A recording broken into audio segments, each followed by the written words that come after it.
Señor, nosotros los creyentes podemos estar en paz en medio de la tormenta porque sabemos lo que va a suceder. Y para eso tenemos la palabra de Dios. Oramos en esta tarde, queridos hermanos, pidiendo la bendición de nuestro Dios para este mensaje. Te damos muchas gracias, Señor, una vez más, por esta oportunidad que nos das de aprender, de conocer las cosas que tú has dejado en tu palabra para mantenernos firmes en la fe, para saber cómo actuar, cómo comportarnos en estos tiempos peligrosos y difíciles en los cuales nos ha tocado vivir.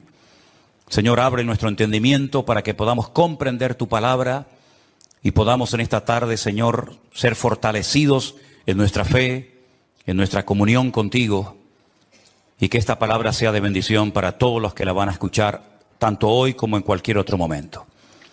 Nos ponemos en tus manos y pedimos tu bendición en el nombre de Jesús. Y amén, y amén. Yo lo primero que me gustaría pedirles a todos ustedes, no solamente los que están aquí reunidos, sino también los que están en sus hogares y los que después van a ver estas reuniones. No sé si se han dado cuenta, pero en las últimas semanas han habido centenares, cientos de miles de personas que debido a todo lo que está ocurriendo se han metido en, seguramente en muchas otras páginas, ¿no? Pero yo hablo de lo que nos atañe a nosotros, a ver qué es lo que está sucediendo, a ver qué es lo que está pasando. Tenemos ya mensajes en nuestro canal de YouTube que tiene casi 4.000 mensajes. Tenemos mensajes que ya pasan de los 2, 3, 4, 5, 6, 7, 8, 9 millones de visualizaciones. Es algo increíble ver cómo Dios está despertando las conciencias de muchísimas personas en muchas partes del mundo, porque están realmente preocupadas, diciendo ¿qué es lo que va a pasar? Yo ya digo, lo primero que les quiero pedir a todos ustedes es que mantengamos la calma, por favor. Veo a muchos creyentes nerviosos, angustiados, con miedo, y lo primero que tenemos que tener en cuenta es que el Señor es nuestra paz, que todo está bajo el control de Dios y que aquí no va a caerse ni una hoja de un árbol sin permiso de nuestro Dios.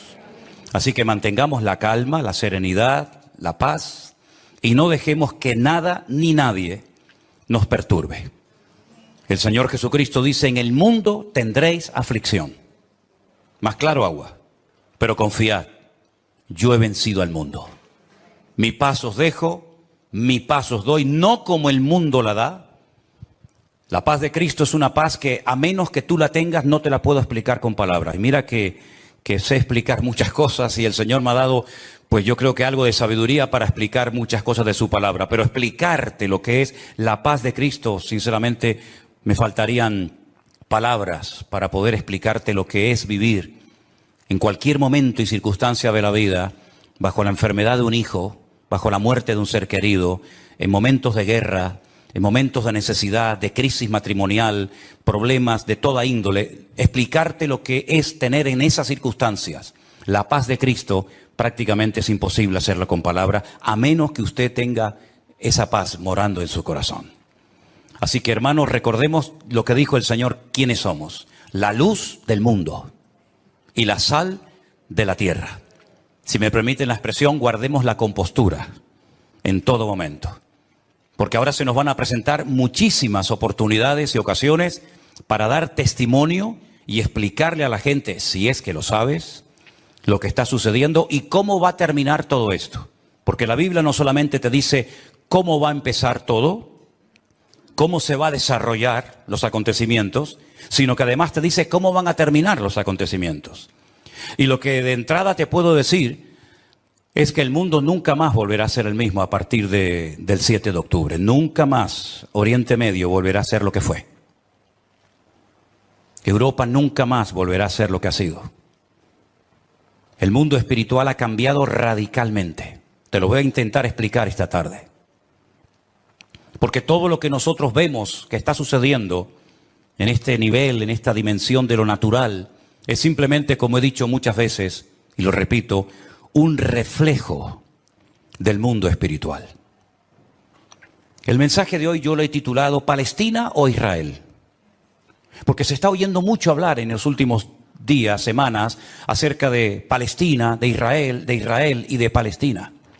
Y yo tengo que hacer un pequeño alto en el camino antes de entrar en lo que va a ser en sí el mensaje y decirte que no hay que ser ni judío, ni musulmán, ni creyente, ni cristiano, ni nada para saber que nunca, jamás en la historia hubo un Estado llamado el Estado palestino. Nunca existió tal cosa, jamás. Te voy a decir de dónde viene y quién le puso ese nombre a ese territorio de Palestina. Antes de que los judíos llegaran a ese país y declararan el Estado judío de Israel, como se llama, en 1948, estaban los ingleses en aquel lugar. Después de la Primera Guerra Mundial se repartieron el mundo las naciones vencedoras. Y a Inglaterra le tocó lo que ellos llamaban en aquel tiempo Palestina. Así es que no sacaron de allí al pueblo palestino, porque nunca existió un país llamado o un pueblo llamado palestino, jamás. Entonces sería antes de los ingleses, pues tampoco, porque antes de los ingleses estaban los otomanos. Y sabéis que en ese país han estado todos, los omeyas, los árabes, los bizantinos, los hasmoneos, los griegos, los romanos, prácticamente todo el mundo ha estado por allí. Los cruzados con aquellas cruzadas, y decirles incluso que hasta el rey de España es el único rey del mundo que tiene el título de rey de Jerusalén, por si no lo sabían. Es decir, que por ese pequeño territorio, que es un cruce entre lo que se consideraba la Mesopotamia y Egipto o la salida al mar Mediterráneo, jamás ha habido un Estado palestino, nunca. No sé si en algún momento lo habrá, pero jamás en la historia ha existido tal cosa. ¿De dónde viene entonces el tema o el término Palestina? Realmente el título, el nombre de Palestina fue un castigo del Imperio Romano a los judíos. Me explico. En el año 132 después de la era de Cristo, después del nacimiento de Cristo, hubo un hombre llamado Bar Kokhba. Su nombre significa hijo de la estrella, Bar, hijo, Kokhba, estrella. Bar Kokhba era un judío que fue declarado el Mesías, el verdadero Mesías de Israel. Ustedes saben que el sueño dorado de Israel ha sido la restauración de la monarquía con un rey descendiente de la tribu de Judá. Y este tal Bar Kokhba, el hijo de la estrella, fue apoyado de una forma tremenda por un rabino muy famoso de la época llamado Rabí Akiva. Rabí Akiva, haciendo una pésima interpretación de un texto del Antiguo Testamento, donde dice que el hijo de la estrella, hablando del verdadero Mesías, reinaría, apoyó de una forma tremenda a Bar Kokhba y emprendió una rebelión en contra del Imperio Romano. Y durante un par de años logró crear, entre comillas, un pequeño, país independiente que era la región o la provincia del sur de Judea. Los romanos no le iban a permitir ni a Bar Kokhba ni a nadie que pisotearan a Roma, que humillaran a Roma. Y entonces se emprendió una matanza, una guerra terrible contra este líder religioso político y lo desmenuzaron. En aquellas guerras se cuenta que murieron más de 580.000 judíos. Una barbaridad. 580.000 judíos perdieron la vida, incluido el Bar Kokhba este. ¿Por qué se produjo esta rebelión? Bueno, hay varios factores, varios motivos. El primero es porque el Imperio Romano había prohibido practicar la Brit Milá, el pacto, la circuncisión. No se podían hacer circuncisiones en Israel y sabéis que eso es algo sagrado, incuestionable. No se negocia el circuncidar sí o no a un varón. Eso es algo que nadie cuestiona. Incluso los judíos ateos lo hacen con sus hijos. Todos lo hacen. Sean creyentes, practicantes o no. Y eso estaba prohibido. Estaba prohibido la celebración del Shabbat, el día de reposo para el pueblo de Israel en aquel tiempo. Estaba prohibido enseñar Torah, enseñar la ley de Moisés, celebrar las fiestas. Y para colmo, como ya Jerusalén había sido destruida, totalmente destruida en el año 70, por el hijo del emperador Vespasiano, Tito, la destruyó y cumplió la profecía que Cristo había dicho en Mateo capítulo 24. ¿Veis todo esto? No quedará piedra sobre piedra que no sea destruida. En el año 70 se cumplió literalmente esa palabra profética que Cristo le había dicho a sus discípulos y que la encontramos en Mateo 24. Y la ciudad de Jerusalén fue destruida completamente, incluido lógicamente el templo. Los tesoros del templo, que eran incalculables, se llevaron a Roma. Y su padre, Vespasiano, construyó un templo, pero a la muerte, el famoso Coliseo romano, que todavía lo pueden visitar los que quieran. Y para hacer una conmemoración de esta victoria, entrando o muy cerca del Coliseo romano está el Arco del Triunfo de Tito, por donde desfilaron las legiones romanas, humillando a los judíos que se los llevaban por miles y centenares a Roma para ser lanzados al circo romano, crucificados, etcétera, etcétera. No solamente ocurrió eso, sino que para más INRI, para más humillación, lo que hizo el emperador Adriano fue cambiarle el nombre a la ciudad de Jerusalén. Subió a lo alto de donde estaba el templo, que es el monte Moriah, donde actualmente está el Domo de la Roca, y al lado la mezquita famosa de Al-Aqsa. Y allí puso un templo a Júpiter, una de las divinidades más adoradas y queridas de Roma. Y le cambió el nombre de Jerusalén por Aelia Capitolina. Y ese fue el nombre que le pusieron. Esto fue una humillación tan grande que no pudieron soportar semejante humillación parte de la tribu de Judá que estaba todavía en aquel tiempo allí, que decidieron emprender una rebelión en contra de Roma. Y en el 132, este hombre, Bar Kokhba, se atrevió a plantarle cara al Imperio Romano. Y durante un par de años tuvo, éxito, pero finalmente fue despedazada y arrasada completamente ese país. El rabino que lo apoyó, el rabí Akiva, lo llevaron a Cesarea la Marítima.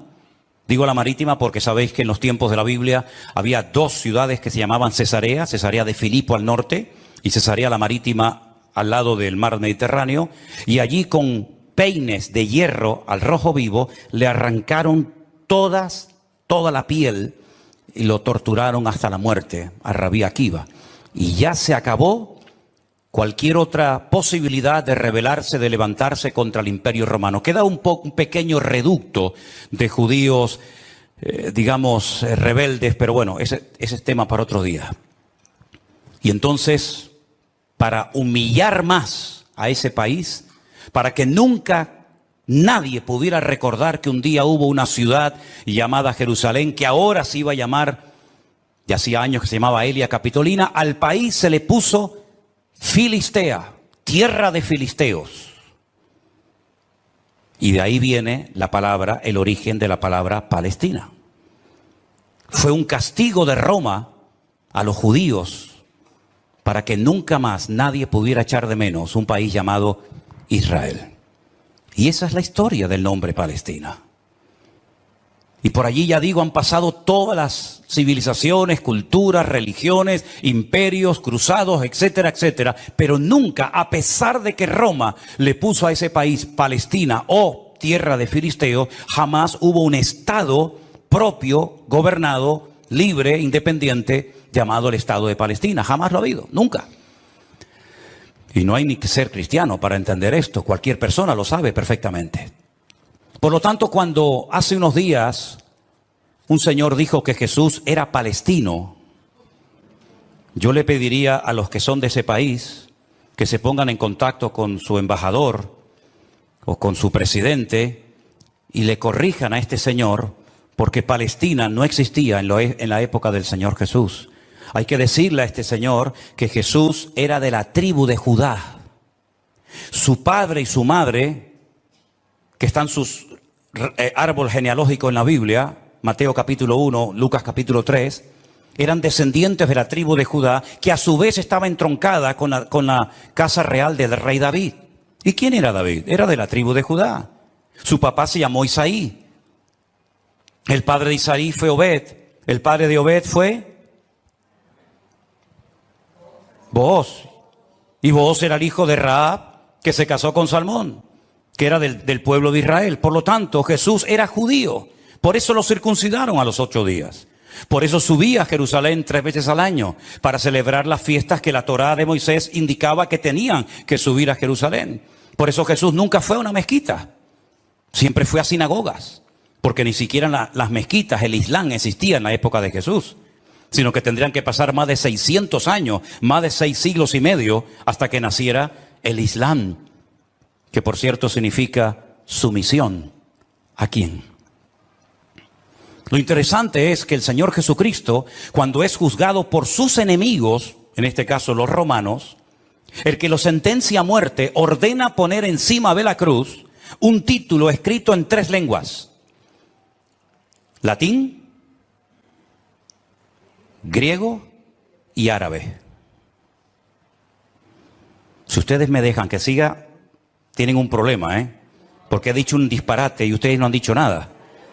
Y ustedes no tienen que permitir que yo ni nadie diga disparates en este púlpito. Eso es. Entonces corríjame cuando digo algo mal, no tengan miedo. El Poncio Pilato dijo de encima de su cruz tienen que poner un cartel en latín, el idioma de los romanos, en griego, la lengua internacional de la época, y en hebreo, que es el idioma que habla este pueblo, que diga Jesús Nazareno, Rey de los judíos. No dijo rey de los palestinos, no dijo rey de los árabes, dijo rey de los judíos, que eran los que vivían allí. Porque dice Juan capítulo 1 que a los suyos vino y los suyos no le recibieron. Y los suyos eran judíos que estaban viviendo en aquel momento bajo la opresión, bajo el yugo del imperio más terrible que jamás ha existido y el más longevo, que fue el imperio de Roma. Así que de ahí viene todo esto del nombre Palestina y filisteos y todo esto, queridos hermanos. Pero nunca, repito, ha existido un Estado palestino. Cuando en 1948 las Naciones Unidas decidieron partir el país en 2, Israel dijo, estamos de acuerdo. Si los árabes que en ese momento habitaban en ese país, que la mayoría eran de origen jordano, el país que estaba al lado, porque no sé si saben que, por ejemplo, la explanada de las mezquitas arriba, en el monte Moriah, en el monte de Moriah, eso está bajo protectorado de Jordania. Y cuando tú ves a los ancianos caminando por las calles de la ciudad vieja de Jerusalén, la mayoría de ellos llevan un pañuelo de cuadraditos blancos y rojos, que es el pañuelo de Jordania. Porque Palestina no representa a nadie, sino ellos eran de origen jordano, ¿verdad? Y es interesante notar que Israel en ese año decidió quedarse con los territorios que las Naciones Unidas decidieron darle. Y los árabes dijeron rotundamente no, que yo digo, si hubieran sido listos en ese momento, hubieran dicho, vale, nos quedamos con la mitad y ya con la mitad, ya que es mía, después podemos hacer otro tipo de presiones, pero por lo menos ya tengo la mitad. Y es que si dices que no, al final no vas a tener ni lo que tenías. Durante todos estos años, desde 1948 hasta hoy, ese país siempre ha estado en guerra, o preparándose para una guerra, como dicen allí. Y la cruda realidad es que ese pequeño pueblo ha ganado todas las guerras. No ha perdido ni una. Ha desbaratado naciones tremendamente poderosas con un poderío militar espectacular. Y cada vez que gana, lógicamente, extiende el terreno. No podían entrar los judíos a la ciudad vieja de Jerusalén. ¿Saben la tortura que es para un judío estar viviendo en Jerusalén y no dejarte entrar a la ciudad de Jerusalén y poder acercarte y tocar el Kotel Hamarabí, el muro de los lamentos, para orar a Dios? No podían hacerlo. Desde 1948, que entraron allí, hasta 1967, en la guerra famosa de los 6 días, los judíos veían de lejos. Por eso cuando ustedes van a Jerusalén se van a dar cuenta que las casas que están más en alto son las que le permitían al judío poder ver el monte del templo, porque no podían acercarse a tocarlo, ni a mirarlo. Y no solamente desde 1948, desde hace muchos siglos tampoco podían estar allí. Y al final recuperaron la ciudad de Jerusalén. Pero todas y cada una de estas guerras siempre ha cambiado la atmósfera, el mundo espiritual, siempre. Porque algo que tenemos que tener presente es que el mundo natural refleja lo que está pasando en el mundo espiritual, ni más ni menos. Y me gustaría con algunos textos de la Biblia demostrarles que el mundo espiritual es tan real como este mundo en el cual nos movemos tú y yo como pez en el agua.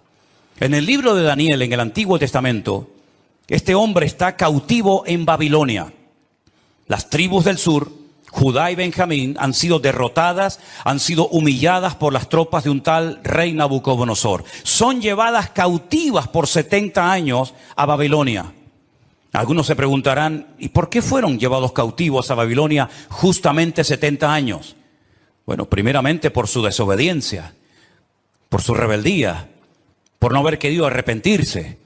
Muchas veces el Señor le mostró a Ezequiel en visión los pecados terribles que ellos hacían en la intimidad, que nadie los sabía, pero que Dios los conocía perfectamente.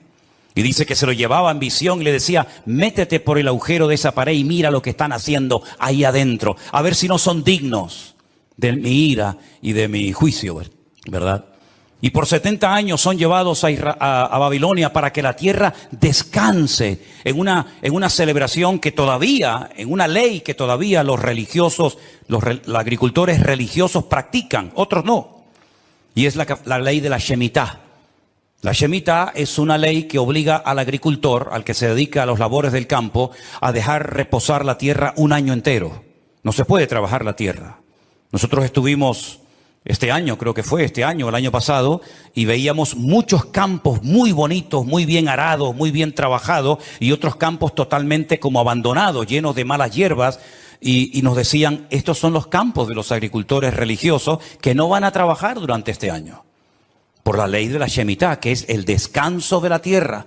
Dios preparó un día a la semana para el descanso del hombre, para que usted no sea una máquina de trabajar y trabajar y trabajar, sino que también reconozca que hay un Dios que creó el universo, la tierra, y nos da la familia y los hijos para disfrutar, y no que usted se ponga con 70, 80 o más años de la vida, y lo único que ha hecho en toda su vida es pagar deuda, comprar cosas y trabajar ¿verdad? Como un esclavo, y al final se le fue la vida trabajando, cuando el Señor dice, detente, cesa toda actividad, y descansa como mínimo tú, tus empleados, tus bestias, tus animales durante un día a la semana, y así reconocen la obra creadora de Dios, y así renuevas tu fuerza para empezar una nueva semana con la bendición de Dios. Pero también la tierra, el Señor la cuida, porque dice la Biblia que la tierra es de Dios, no es del hombre. La tierra de Israel no es de los judíos.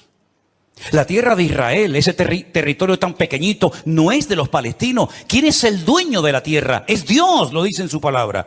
Del Señor es la tierra y su plenitud. Y dice la Biblia que durante los 490 años que vivieron allí cuando entraron con Josué, nunca cumplieron la ley del reposo de la tierra. Por lo tanto, la tierra necesitaba descansar 70 años. 70 por 7, ¿cuánto es? 490.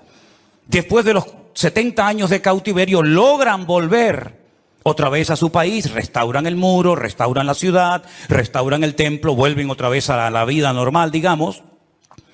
Pero sin embargo, antes de salir, hay un hombre llamado Daniel que escribió un libro extraordinario, donde él nos habla de cosas que habían ocurrido, que les habían llevado a esta situación terrible, y cosas que iban a ocurrir en el futuro. Pero una de las cosas que Daniel cuenta muy interesante es el conflicto, la guerra, la realidad del mundo espiritual. Por ejemplo, podríamos leer muchos pasajes, pero en Daniel capítulo 10, a partir del versículo 12, la palabra de Dios dice así. Entonces me dijo, Daniel, no temas, porque desde el primer día que dispusiste tu corazón a entender y a humillarte en la presencia de tu Dios, fueron oídas tus palabras y a causa de tus palabras yo he venido. Está hablando con un ángel que se le ha presentado a Daniel, ¿sí? Mas el príncipe del reino de Persia se me opuso durante 21 días. Pero he aquí Miguel, uno de los principales príncipes, vino para ayudarme y quedé allí con los reyes de Persia. Intentaremos explicar esto lo mejor posible. He venido para hacerte saber lo que ha de venir a tu pueblo en los postreros días. Porque la visión es para esos días. No es para el tiempo de Daniel, es para los postreros, los tiempos finales. Mientras me decía estas palabras, estaba yo con los ojos puestos en tierra, enmudecido. Pero he aquí uno con semejanza de hijo de hombre tocó mis labios. Entonces abrí mi boca y hablé y dije al que estaba delante de mí, Señor mío, con la visión me han sobrevenido dolores y no me queda fuerza. ¿Cómo pues podrá el siervo de mi Señor hablar con mi Señor? Porque al instante me faltó la fuerza y no me quedó aliento. Y aquel que tenía semejanza de hombre me tocó otra vez y me fortaleció y me dijo: muy amado, no temas, la paz sea contigo, esfuérzate y aliéntate. Y mientras él me hablaba, recobré las fuerzas y dije: hable mi Señor, porque me has fortalecido. Y me dijo: ¿sabes por qué he venido a ti? Pues ahora tengo que volver para pelear contra el príncipe de Persia. Y al terminar con él, con el príncipe de Grecia, que vendrá. Pero yo te declararé lo que está escrito en el libro de la verdad, y ninguno me ayuda contra ellos sino Miguel, vuestro príncipe. Aquí está hablando de príncipe, el príncipe de Grecia, el príncipe de Persia. Habla de un arcángel tremendamente poderoso que aparece en pocas ocasiones en la Biblia, llamado Miguel, que dice que es el príncipe que protege al pueblo de Israel de ser aniquilado y destruido. Porque una cosa que les quiero decir y que os quede clara, y me da igual si estáis de acuerdo o no, me da igual, créame, pero te lo tengo que decir. Recientemente se le preguntaron a altas autoridades de Hamás y le dijeron: si pudierais elegir entre tener todo el Estado de Israel, todo el territorio, de norte a sur y de este a oeste para ustedes, o la destrucción, la aniquilación total y absoluta del pueblo de Israel, ¿qué elegiríais? ¿Sabe la respuesta, no? Preferimos que no exista ni un solo judío sobre la faz de la tierra antes de quedarnos con todo su territorio. Porque no es que quieren quedarse con todo el territorio, es que quieren arrojar al mar o al desierto para que muera toda la población de Israel, que en este momento está alrededor de unos 15 millones de personas más o menos repartidas en varias naciones de la tierra. ¿Quién puede negociar con alguien que te quiere matar? ¿Quién puede negociar con alguien que viola a tus hijos y los quema delante de tu presencia? ¿Quién puede negociar con alguien que le abre el vientre a una mujer embarazada y le saca a su hijo que aún está con vida? ¿Quién puede negociar con alguien que te odia y que el sueño de su vida es destruirte a ti y a toda tu descendencia? ¿Quién puede negociar con semejantes salvajes? Fijaros que ya no digo animales, como decía hasta el otro día, porque no quiero ofender a los animales. Pero aquí encontramos una realidad espiritual. Daniel estaba orando, estaba ayunando por 21 días, 3 semanas seguidas, y la respuesta a su oración no venía la respuesta a su oración. Y finalmente se le presenta un ángel y le dice: desde el primer día que te pusiste a orar, tu oración llegó a la presencia de Dios. Y entonces, ¿por qué no vino la respuesta? Porque el príncipe de Persia se me oponía. Había interferencias, por decirlo de alguna manera, en el mundo espiritual. ¿Quién es el príncipe de Persia? Un poder espiritual, un príncipe de las tinieblas que no quería que Daniel recibiera la revelación y la información de lo que le iba a pasar a su pueblo a corto y a largo plazo. Y con esto coincide lo que se ha leído esta tarde desde este mismo púlpito, la famosa armadura del cristiano en Efesios capítulo 6. Donde el apóstol Pablo dice: nuestra lucha ahora como creyente no es contra sangre y contra carne, no. Esa ya no es nuestra batalla, esa ya no es nuestra lucha.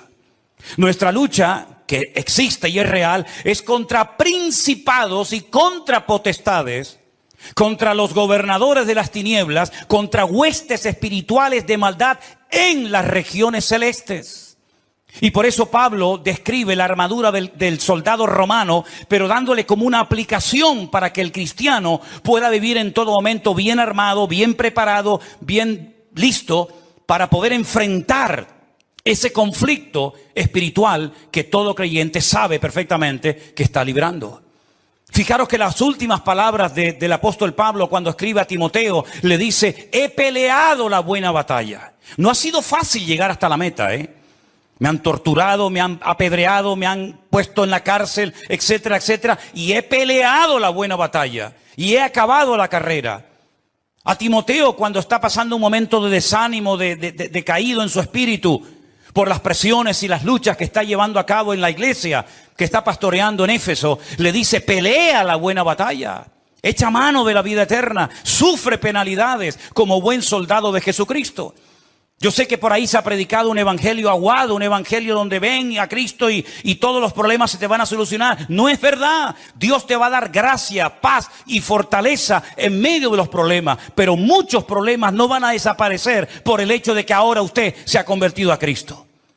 Si le han predicado otra cosa, no es mi problema, pero sí es mi responsabilidad decirle que la vida no es fácil, ni para el ateo ni para el creyente.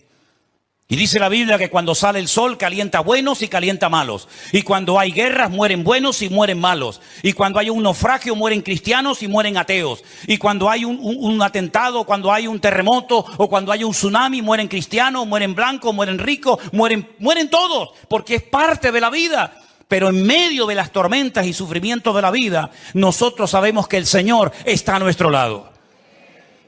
Y eso es lo que nos da la fuerza para decir, Dios está conmigo porque yo sé en quién he creído. Miren a Job, y no me quiero ir del tema, pero miren a Job, un hombre que perdió a sus hijos, un hombre que perdió su salud, un hombre que perdió su patrimonio, toda la vida trabajando para tener 4 cosas y en un día las perdió todas, como le puede pasar a cualquiera, ¿o no? Sin embargo, cuando su mujer le dice, maldice a Dios, ¿qué tipo de Dios tienes tú? Que hoy te da y mañana te quita, ahora te sana y mañana te enferma. Y le dice, como cualquier persona incrédula, insensata, has hablado. Yo sé en quién he creído y aunque Dios me mate, yo lo voy a seguir adorando. Porque yo sé que mi Redentor está vivo. Podemos tener paz en medio de la tormenta, podemos dormir en paz, como dice la Biblia, en paz me acostaré y asimismo dormiré. Porque solo tú, Señor, me haces vivir confiado. Y aunque un ejército acampe contra mí, no temerá mi corazón. Porque el Señor es mi luz y mi salvación. Son promesas que las hemos interiorizado en nuestra vida. Y no es como un mantra que lo tengo que repetir para autoconvencerme de que Dios está conmigo. Es que no me tengo que autoconvencer de nada. Él mismo me da testimonio a mi espíritu de que no estoy solo en medio de las luchas de la vida. Y el pueblo de Israel no es que sea el mejor pueblo del mundo, ¿eh? Yo no estoy aquí para hacer, digamos, una disertación a favor de unos que son muy buenos y otros que son muy malos. Yo no estoy aquí representando a nadie. Yo solamente represento a mi Dios. Y mi Dios no se casa con nadie. Y mi Dios ama a todo el mundo por igual. Y mi Dios no hace acepción de personas.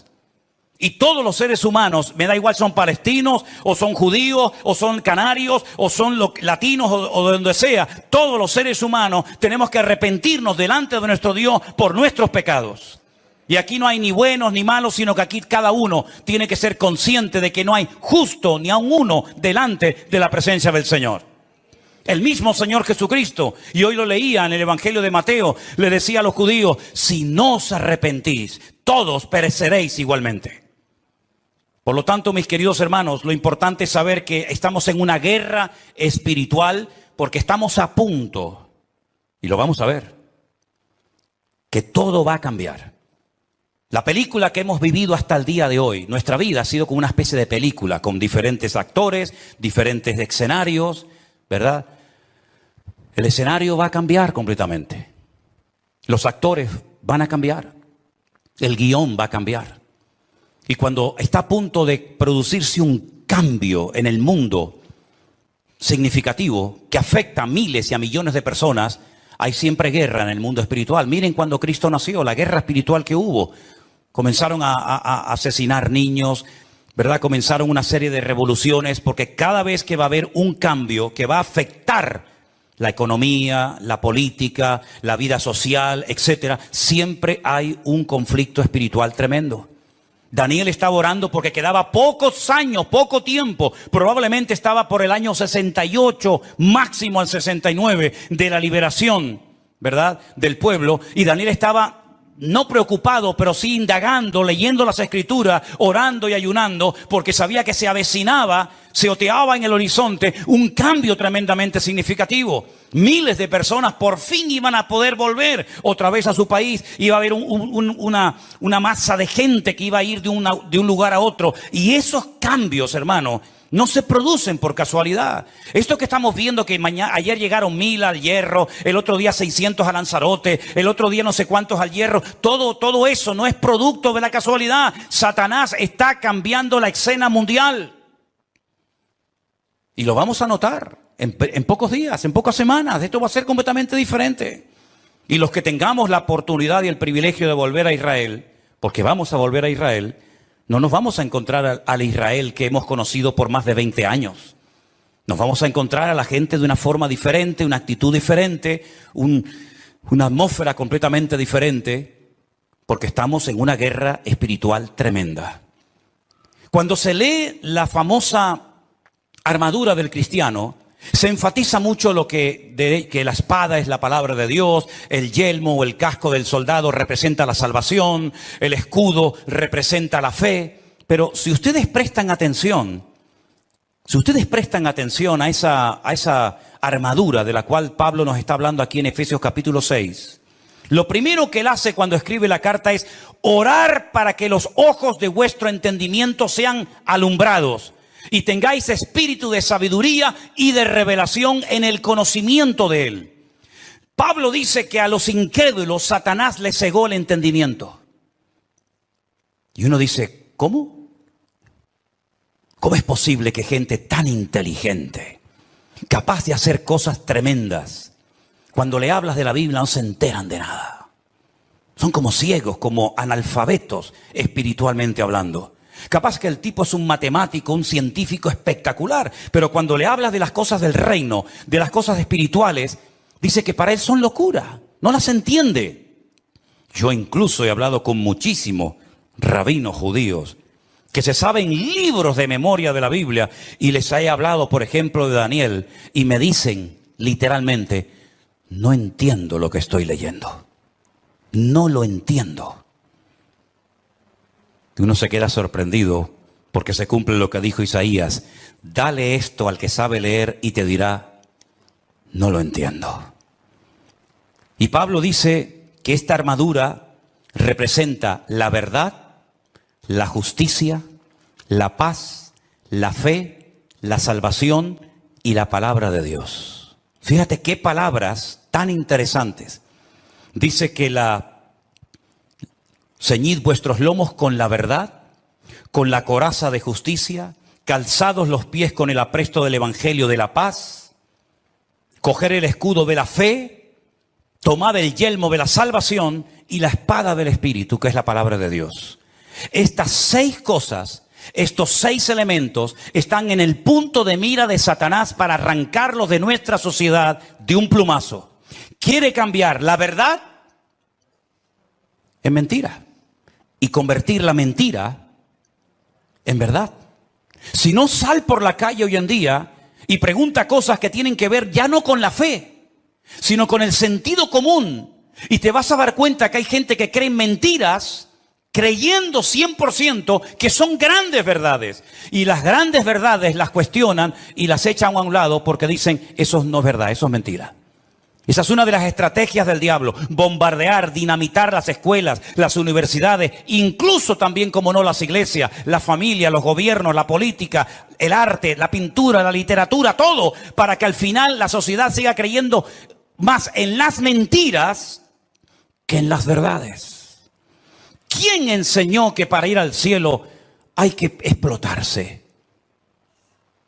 Es una gran mentira. Pero 1.000 millones creen que es una gran verdad. Aquí vino hace poco una persona que me decía, ¿cómo es posible que ustedes crean que la tierra es redonda si la tierra es plana? Y decía, pero ¿me está hablando en serio este hombre? Quiere quitar la verdad y convertirla en mentira. La justicia la quiere convertir en injusticia. De hecho, muchas veces hay más sentido común, más sentido de la justicia en la calle, en la sociedad, hablando en una cafetería o en un bar, que cuando ves un acto supuestamente de justicia, que es una tremenda injusticia. Cuando a una persona se le meten en su hogar Y no los puedes echar porque no tienen dónde vivir. Y no les puedes cortar la luz y el agua porque es un delito si le corto a un ocupa en mi casa la luz y el agua, que han convertido la justicia en injusticia. Ya no tiene derechos el propietario, ahora tiene derechos el que usurpa la propiedad ajena. ¿Eso es una justicia? ¿Eso es justicia? Quiere cambiar la paz en guerra, cosa que sabe hacer perfectamente. La fe en incredulidad, la salvación en muerte y en desesperación eterna, y la palabra de Dios por cualquier cuento que cuenten por ahí, dándole más credibilidad a las mentiras que al libro eterno llamado Biblia o palabra de Dios. ¿Qué te parece? Estamos viviendo en tiempos peligrosos porque dice Daniel capítulo 7 verso 2 que los vientos han comenzado a soplar en el gran mar. Miren ese versículo. Daniel dijo, miraba yo en mi visión de noche y he aquí que los 4 vientos del cielo combatían en el gran mar. En la Biblia, el gran mar es el mar Mediterráneo. Es el mar que toca muchos países europeos y también del norte de África. ¿Y de dónde se levantará un personaje siniestro que tendrá un poder tremendo? Económicamente hablando, políticamente hablando, económicamente hablando, del antiguo territorio que ocupaba el reino de Roma. Todo lo que es el norte de África, la parte de Oriente Medio y todo lo que es Europa, hasta lo que se conoce como finis terrae, el fin de la tierra para los romanos hace 2000 años. Y dice que en ese gran mar, él vio como 4 vientos, que son demonios, comenzaban a soplar de tal manera que comenzaron a levantarse animales. El resto del capítulo no lo voy a leer, pero dice que comenzaron a levantarse animales. Se levantó un leopardo con alas, se levantó un oso con unas costillas en la boca, se levantó un león con alas, se levantó una bestia indescriptible de esa zona donde soplaban los 4 vientos. Y comenzaron a levantarse esos animales que representaban imperios, poderes políticos que iban a afectar la vida de miles y de millones de personas a lo largo de la historia. ¿Cómo podía saber ese hombre cuando todavía no existían ni los medos persas, ni los griegos, ni los romanos, que se iban a levantar esos imperios siglos antes de antelación? Es que la Biblia se anticipa en el tiempo y en el espacio, demostrando que Dios es un Dios veraz y que siempre sabe lo que va a suceder porque Él controla la historia. ¿Cuántos dicen amén? Y vemos varios vientos en la Biblia. No tengo tiempo para extenderme en todo esto, pero ¿cuál fue el viento que destruyó la barca de Pablo o el barco de Pablo? ¿Cuál fue el viento ese? Es el viento que golpeó contra un creyente, contra un representante del cuerpo de Cristo, el Euroclidón. El Euroclidón destrozó la nave de Pablo y Pablo tuvo que ir a tierra a calentarse y a salvar la vida. Ese viento soplará. Son nombres de la mitología griega. El Aquilón, el Austro. Son vientos que se mencionan, por ejemplo, en el libro del Cantar de los Cantares. Métanse y estudien las direcciones de estos vientos. Generalmente los vientos, depende del viento, suelen ir en una misma dirección, pero llegará un momento en el que se producirá como una especie de huracán, ¿verdad? Donde hay vientos de norte, de sur, de este, de oeste, y es imposible navegar de esa manera. Es imposible navegar con 4 o 5 vientos diferentes. Y eso es lo que va a pasar en los últimos tiempos. Representa la lucha del mundo espiritual con nombres de vientos que aparecen en la Biblia. Y esos vientos se van a llevar a cabo en una zona geográfica en la que tú y yo también vivimos. Y por eso Europa va a ser afectada grandemente en los últimos tiempos. ¿Qué es lo que hay detrás de todo esto? No es una lucha de unos contra otros simplemente. Es una lucha de Satanás contra Dios y su palabra. Ni más ni menos. ¿Quién puede más, Alá o el Dios de ustedes? ¿quién puede más? ¿El Corán o vuestra Biblia o Torá? Es una lucha de tipo espiritual. Y si no estamos velando y orando, no vamos a saber cómo comportarnos, cómo actuar en este tiempo, porque algo muy importante que lo vamos a ver ahora en un momento en la pantalla, es cómo Satanás a lo largo de la historia, como una especie de camaleón, si me permiten, ha ido adaptándose a los tiempos, a las culturas, a las tradiciones, y de esa manera ha ido preparando el escenario para esta escena final que tenemos en el horizonte. Todavía la guerra fuerte que nos habla Ezequiel 38 y 39 aún no ha empezado. No es esta que estamos viendo ahora. Todavía viene otra peor, para que lo sepan. Cuando Gog, príncipe de Mesec y Tubal, vienen del norte con 200 millones de soldados para destruir al pueblo de Israel. Porque de esta Israel volverá a salir con muchas pérdidas humanas, con mucha sangre derramada, pero aún viene la peor, que la Biblia dice en qué momento se va a producir, qué naciones van a intervenir, por dónde van a atacar, cómo va a terminar, cuánto va a durar, etcétera, etcétera. Pero tengo una lista que se la voy a poner ahí en la pantalla. Espero que estas características del diablo de los últimos tiempos las tengan en cuenta, porque esta es la forma como Satanás ha decidido actuar en nuestra generación. Primero, lograr los objetivos deshumanizando a la humanidad. Eso ya es una realidad entre nosotros.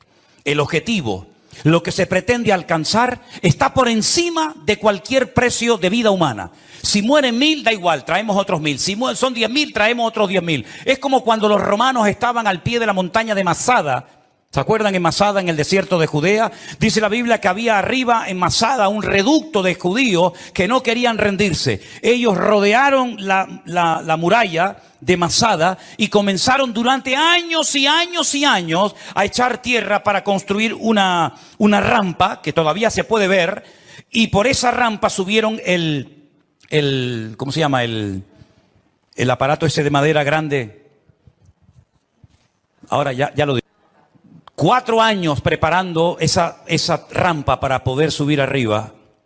Dice la Biblia que la iglesia es columna y baluarte. Ahí está, ya me vino. El baluarte. El baluarte era esa torre de madera que iban arrastrando los esclavos. Dentro iba llena de soldados y cuando llegaba arriba se abrían las compuertas y salían para atacar. 4 años preparando esa rampa de tierra. ¿Cuántos murieron? Miles. Muchos de los que estaban trabajando al pie de la montaña eran familiares, conocidos, vecinos o amigos de los que estaban arriba, rodeados por las legiones romanas. Hay una película de Peter O'Toole que se llama Masada. Véanla para que vean la historia. Qué interesante. Mataban a 200, 300 esclavos, traían más y traían más. El objetivo es lo principal. No importa cuántos mueran para alcanzar el objetivo. Esa es una estrategia del diablo que le está saliendo de maravilla. Y es la misma estrategia que están utilizando estas personas hoy en día. El fin justifica a los medios. La vida humana no tiene ningún valor. El objetivo es lo principal. Número 2. La ambición prevalece por encima del respeto a la vida. Voy a conseguir mi objetivo y alcanzar mis metas a toda costa. Me da igual si tengo que torturar, matar, me da exactamente igual. La ambición, la arrogancia de mi corazón es tan poderosa, es tan fuerte, que si tengo que hacer lo que haga falta, lo hago. Número 3. Alcanzar lo divino olvidando lo humano. Si para ir al cielo y tener las 90... que dicen que voy a tener allá arriba, tengo que asesinar a todos estos, estoy dispuesto a hacerlo, porque lo divino, lo que yo creo que es lo divino, prevalece sobre lo humano. Una estrategia diabólica terrible.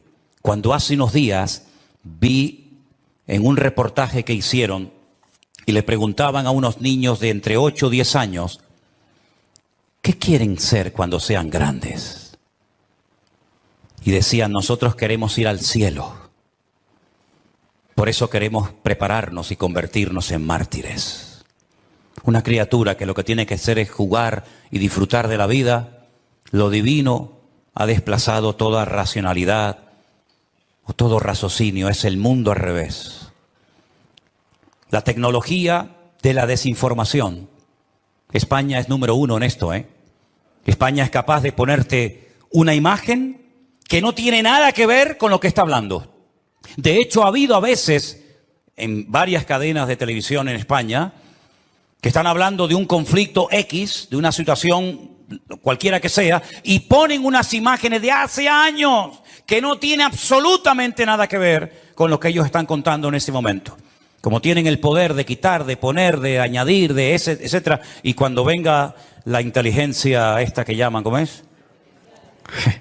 Cuando venga la inteligencia virtual, o artificial, perdón, ni te imaginas las barbaridades que vamos a ver, donde personas están comenzando a decir cosas que ellos jamás han dicho, pero que por una manipulación de la tecnología te hacen creer lo que no han dicho o lo que han dicho. En fin, una locura. Los medios de comunicación son una fábrica que crea deliberadamente ignorancia.